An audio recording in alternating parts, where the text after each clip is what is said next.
Excited are these boys to get it underway? I think the guys are excited. You know, the coach is nervous. The guys are excited. You know, it's you start talking about all kind of new players and all that's exciting. But you know, I feel like my daughter when she lost her favorite blanket when she was like 4 in an airport. My 3 blankets are gone. I lost my blankies. SK, Titus, and Justin are all gone. So, but no, it's going to be exciting. You know, the guys are ready to get it going, and you know, it's a start of a long process for all of us. And beauty of college basketball, I say this every year, we're not like college football. Does that feeling change for you year in, year out at the beginning, the anxiety, the nervousness, not knowing what lies ahead? No. I would hope it would. I could eat full meals, but once the exhibition game started, I couldn't eat. My sleep is erratic, which means I know I should still be coaching. I think when all that stops, it's time to go into broadcasting. Can there be too much excitement for these guys when they come out of the gates? I mean, do you have to kind of tone that down a little bit? I mean, they're so excited to get on that court to start things off that their focus could be lost on things that have to be done. Yeah, I think, and nothing I can do is going to stop the first game jitters for the 7 guys that haven't put on the uniform. So that's why I say you know, you can only practice so much. Part of the process of becoming a team and becoming a veteran player is being a rookie player, being a first-year player, and you just got to go through it. And my job is to make sure we figure out a way to win while it's all going on. That's the challenge. You got to hope that your talent and your energy and your excitement supersedes your inexperience, and not just your inexperience, but your inexperience as a group of playing together. So you got to find a way to win in the meantime, and you know, that's the biggest challenge for me. What do you know about the St. Francis team? I know they have a good coach and they're disciplined, and they have 95% of their scoring back. So you know, they're not an inexperienced team. So what we probably, our advantage in height and athleticism is hopefully it supersedes their experience. Very few teams have, I don't know if we'll play anybody that has everybody back the way they do. So that'll be interesting to see how that plays out. And you know, they played Dayton tough last year early. You know, everything goes out the window early. A lot of crazy upsets in college basketball, especially our sport, early in the year. So, you know, I've looked at their Dayton game, and it's a game that, you know, we're talking about a team that was in the Elite 8, and they were with Dayton until the last 3 minutes of the game. They had a chance to win. Coach, you know a lot of the experts will try and diagnose who you guys are early on, but oh, yeah. What have you seen out of the first 2 exhibition games out of this team? Well, I don't look at them as games. Like, to me, those were practice, and I went in with a script of what I was going to do, regardless of score, as far as trying to get certain guys minutes and see certain guys play together.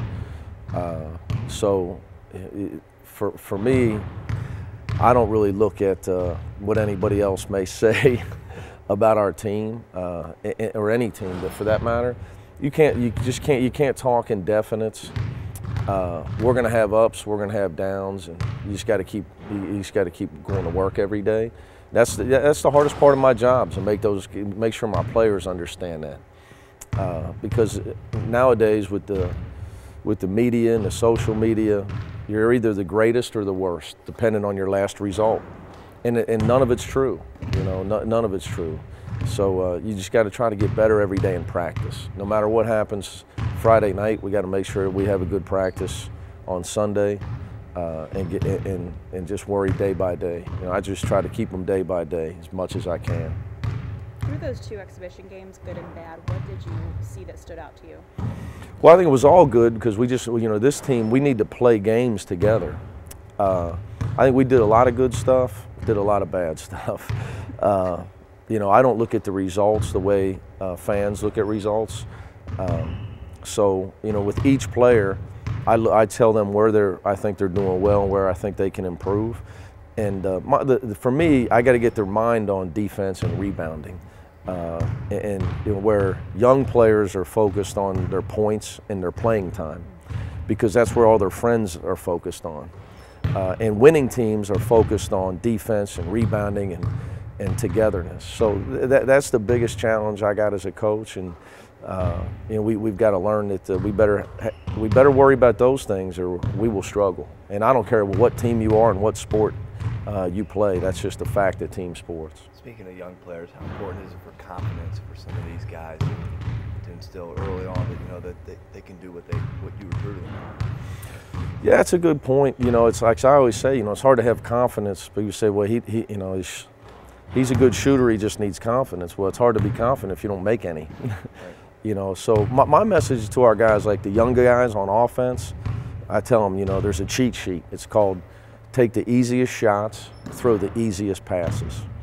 But they, you know, they have bad habits because in our sport they play it year round. They play it in the summer. They play it when we're not around. Where they all try to take hard shots and throw fancy passes or high risk passes. So you just got you got to hope that they're going to listen, because that's how you get confidence. You know, you shoot layups and wide open shots, throw simple passes, and then you look like a veteran player. And the older you get as a player, you realize that's how you become a good player. You don't try to do things that are really hard. So the other side of that coin is with new players, stuff that was hard for them or stuff that was easy for them in their previous stop is hard here. So you got that's the adjustment, because it might have been easy for Quadri Moore to just score every time he caught the ball in high school, where it's not here. You know, so it's an adjustment period. And I don't think games are the only things that are going to solve it. We just got to make sure we're winning while we're improving. You know, and we got to make sure that we stay focused on improving. When we struggle, it's going to happen for every team. You got to make sure that you understand the world's not over. How much will you experiment now? I mean, you experimented a lot during the exhibition games, I understand, but now it's game time. It's time to win. I mean, do you experiment at all? No. Or is it solid, this is it? No, Friday night is time to win. So is it safe to assume you won't use as many players, or you use them in different roles at different times? It's safe to assume that what I tell my team, every year we take a vote, and do we want Little League rules, or do we want West Side rules? And when you grew up on the West Side, you just played to win. Everybody didn't get an at-bat. So the guys voted for West Side again this year, which means it's win at all cost. They voted for Little League. We'll just, you know, we'll set the lineup up, and then, you know, here it is. I'll sit there, and then, you know, there are no adjustments. You would have gone along with that. I kind of knew what the answer was going to be. Yeah. So they voted West Side again, thank goodness, and so we're going to play to win. So that's what you can assume that it's what I tell my players to tell their friends, their family, and their parents. And anybody that says, why is he doing that? Because he's at game time. I have different jobs here, represent the university, you know, raise money, promote our school, our academics, our mission, develop my players as people. But at game time, I got one job: win the game. So that's it, period. So anything I do is to win the game. Everything Friday night when we tip it up, win the game. So what to expect? Who's going to play? Obviously, I'm not looking to tell St. Francis that. But with so many new guys, isn't it? No, I would hope that we're as deep. I hope we're deep. There's a certain amount of trying to figure things out still, right? Yeah, but I mean, some of those guys are our main guys. So guys are going to have to play through mistakes. There's no doubt about that. When you have so much inexperience on your team, we got to focus on hustle and hope that we can erase our inexperienced mistakes with our hustle, our size, our athleticism. That's going to be our goal as we clean it up as we go along from an execution standpoint. So do you think, based on practices in those 2 exhibition games, you have a pretty good handle on what everybody can do and you know going in? Yeah, that's the beauty of it, but that doesn't matter. I think I got a pretty good handle on what everybody can do. The question is, do the guys have a pretty good handle on what they can do? Because some guys try to do things that they can't do, and that's the hardest part of coaching basketball. So, we got to make sure we're playing. Who's going to play the most? Guys that do what they can do, and don't try to do things that other guys should be doing. Was that north side of KFC rules? That's 100%. Sure. 100%. 100% Northside KFC.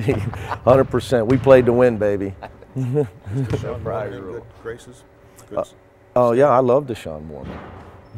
He'll play Friday? What's today? Wednesday? Hopefully he has 2 good practices and he's ready to go on Friday. He's probably in better standing than I am.